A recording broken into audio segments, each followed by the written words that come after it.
రకాల అందమైన పక్షులు నివసించేవి. ఆ అడవిని చూడటానికి ఎంతో మంది వస్తూ ఉంటారు. ఆ అడవిలో ఒక పిచ్చుక కూడా ఉండేది.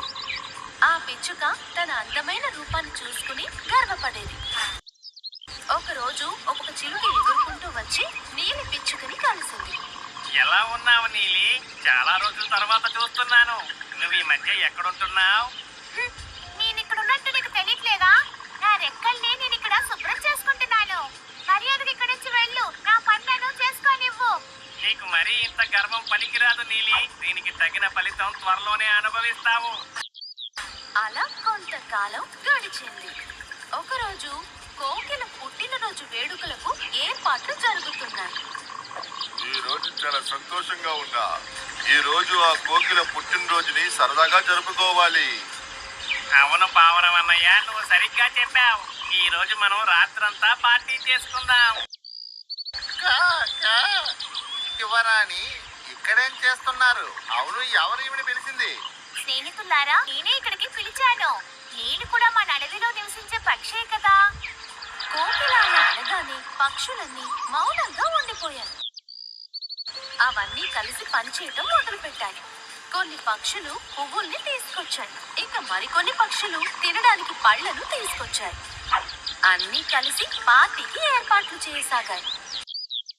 కానీ మరో పక్క పిచ్చుక ఏమీ చేయకుండా ఒకే చోట కూర్చుంది. ఇటు చూశారా ఈ మహారాణిని? తను ఇక్కడికి కేవలం తినడానికి నిద్రపోవడానికే వచ్చింది.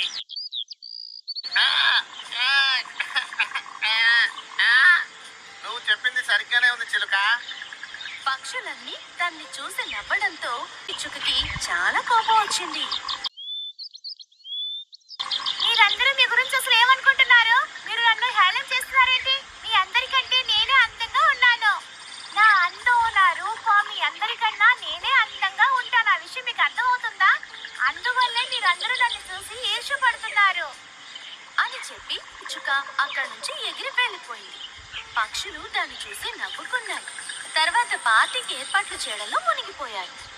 పక్షులు వాటి పార్టీ పూర్తయిన తర్వాత కూడా నీలి పిచ్చుకతో మాట్లాడనే లేదు. ఆ విధంగా కొన్నాళ్ళు గడిచాయి. ఒకరోజు ఒక కుటుంబం ఆ అడవిని చూడటానికి వచ్చింది. ఈ అడవి చూడడానికి ఎంత అందంగా ఉంది. అది కాక ఇక్కడ అందమైన పక్షులు ఉన్నాయి. అవును బాబు, ఈ అడవి చూడడానికి చాలా అందంగా ఉంది. ఈ అడవిలో రకరకాలైన పక్షుల్ని మనం చూడగలుగుతున్నాం. ఆ పిల్లాడు అడవిని చూసి అక్కడున్న పక్షుల అరుపులు విని చాలా సంతోషించాడు. అప్పుడు దగ్గరలో ఉన్న చెట్టు మీద పిచ్చుక కూర్చుని ఉండటం వాళ్ళకి కనిపించింది. నాన్న, అటు చూడండి.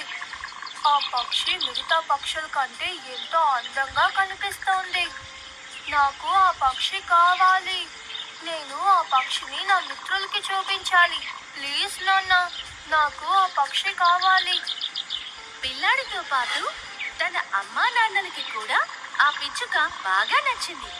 దాంతో ఆ పిచ్చుకని పట్టుకునేందుకు వాళ్ళు ఒక ఉపాయం ఆలోచించారు. దాంతో వాళ్ళు తెచ్చుకున్న పదార్థాల్లోని కొన్ని పప్పులు, దానా నేల మీద చల్లారు.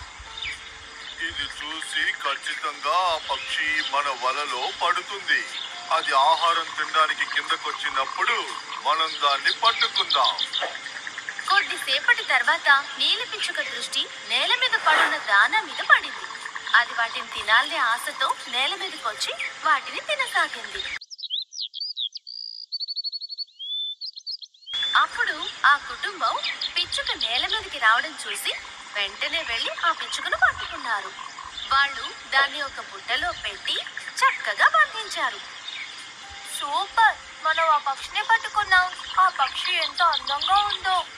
అందరికీ మనము ఈ పక్షిని చూపిద్దాం. ఇంత అందమైన పక్షిని ఇప్పటి వరకు ఎవ్వరు చూసుండరు అనుకుంటాను.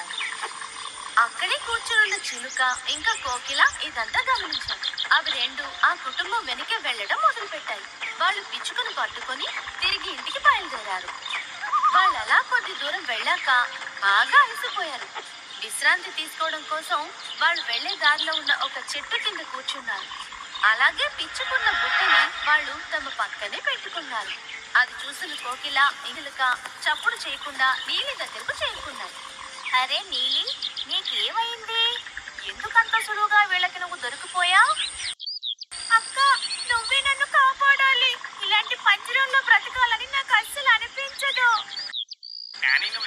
అందరికంటే బాగుంటావు కదా. నీకు మా అందరితో మాట్లాడటం కూడా ఇష్టం ఉండదు. అలాంటప్పుడు మా సహాయం నీకెందుకులే. మీరు నన్ను క్షమించండి. నేను చేసిందంతా తప్పే. దయచేసి దీని నుంచి నన్ను విడిపించండి.